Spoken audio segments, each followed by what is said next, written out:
Among the possible amendments, Senator Ted Cruz's consumer freedom option, which frees insurers from Obamacare regulations. That'll drive down premiums. According to the HHS analysis of Senator Cruz's amendment, it would lower premiums and enrollment would increase more under his plan than it would under Obamacare by 2024. Here's the man himself to explain all that. Senator, good to see you. How are you? I really. So, reading your plan, tell me if I'm right. You could save how much as a family a year? How dramatic is the decrease in premiums? So it's dramatic. HHS studied the consumer freedom option. It concluded that you would see 2.2 million more people get insurance. So you know how the Democrats and the media, they're always attacking us, saying people are losing coverage? Right. Consumer freedom expands coverage. More people get health insurance. And then what happens to premiums is dramatic. For people that choose the freedom plans, that buy a plan off the exchange without the Obamacare mandates, their premiums would drop over $7,000 a year. And for those who decide to stay on the Obamacare exchanges, because of the power of competition, their premiums drop by over $5,500 a year. That's real money in people's pockets. That's real money. It's serious reductions. Yeah. And I was asking at the beginning of my monologue tonight, I'm asking, does the Republican Party, do they want to be the party of freedom, capitalism, entrepreneurship, solid borders, secure borders, energy independence? What party do they want to be, Senator? It is simple. What do we stand for and who are we? And the message that I'm conveying to my colleagues is real simple. Let's do what we said we would do. For 7 years, we've campaigned on repealing Obamacare. We got the chance to do it. The House has passed a repeal bill. It's in the Senate. The President is ready to sign it. And it's up to the Senate Republicans. We're either going to step up to the bar and keep our word, or we're going to look the voters in the eye and break our word. I hope it's not the latter. If they do it, Newt Gingrich says a possibility of a Speaker Pelosi exists. I think that's very possible. The central promise for 7 years, if you knew one thing about Republicans, it's that we were going to repeal Obamacare, and we've run over and over and over again. We said, give us the House. In 2010, the voters did. Give us the Senate. In 2014, they did. Give us the White House. In 2016, they did. We got to step up and just do it. And where are we now? Because it keeps going back and forth between repeal and transition. Yeah. Or the bill that you worked on with your amendment, which I like your amendment. Yeah. But I also, if that could be part of the transition, fine. I'd be fine with that, too. Look, I would happily vote for either. I would vote for complete repeal, a one-sentence, Obamacare is repealed, period, the end. I'd vote for it happily. I'd be happy. Unfortunately, there are a bunch of Republicans who are scared to vote for that. They won't vote for that. We saw that in the House, though. There were 100 Republicans. Yeah. There were nearly 68 votes. Show votes. And just like you got in trouble, and I remember supporting you, watching you the night you were filibustering. If they would have done it then and used their constitutional authority, power of the purse, you're exactly right. We wouldn't be here, would we? Look, 2013, there was a big fight. We could have stopped it then. But you know what? We got a chance now. There is an agreement to be reached. We've got 52 Republicans.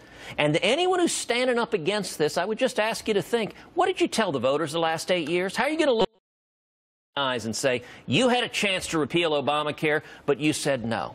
We need to come together, and there is a path to yes. We probably got, I'd say, 45, 46 yeses. It's just 4 or 5 people that are holding out. We got to get there and get this done, and the key to doing it is focusing on freedom, focusing on lowering premiums, more competition, empower you, the consumer, to be in charge of your health care. That's how we get it done. Senator, I have said, and I believe, that there were 5 things Republicans better have done if they want to keep power, which they asked for, as you said, 2010, 14, 16.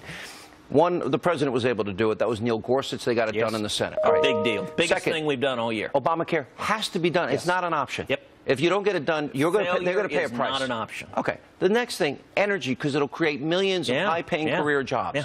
The next one is the American people by 2018 better see 300 miles of that border fence that they've been promised. I want a lot more than 300 miles. I'm saying in 1 year. That's fair. We need to get it built. As you know, I've introduced the El Chapo Act to take all of El Chapo's resources and other Mexican drug lords and use it to build the wall. And the next thing is, I like the president's economic plan. It's very Reagan-esque. 15% corporate rate, middle-class tax cuts, repatriation, multinational corporations, That's all all the people in poverty on food stamps, what happens to them? Tax cuts are a big, big deal. We need to do tax cuts. We need to do tax reform. We can, but I'll tell you what, if we screw up Obamacare repeal, tax reform becomes much harder. If we get this right, if we follow through on Obamacare repeal, it sets this up for this to be the most productive Congress in decades. Whereas if we're paralyzed, we could blow an historic opportunity. I don't want us to blow this opportunity, and I know the American people don't want us to blow this opportunity. I watched you after the meeting at the White House, the lunch, I guess, yesterday with the president. And you said failure is not an option. Yeah. I don't see some of your colleagues saying failure is not an option. Well, you know, I fear that some of our colleagues, some of the more moderate Republicans... What are those conversations like with you? You know, what I hope is not the case is that they're happy Obamacare staying on the books, that what they've been saying to the voters they don't actually mean. I can tell you my colleagues say behind closed doors, when it comes to repeal, in 2015, virtually every Republican voted for repeal. Everyone but Susan Collins. That's right. Everybody. So how do they justify not doing it now? A bunch of them say, and it's this candid, they say, well, yeah, we knew Obama was going to veto it. Now it would actually happen, and we won't vote for it. And you know what? That's why people are fed up. I'm fed up. Just do what you said. It ain't complicated. Do what you said. Keep your word. And by the way, this HHS study again shows what a big deal it is for producing results. And Mike Lee support it? Look, I think Rand has made pretty clear he's voting no matter what. So now it's a 2. It is. And Senator McCain's sick. You know, we're in a tough position. We've got to come together.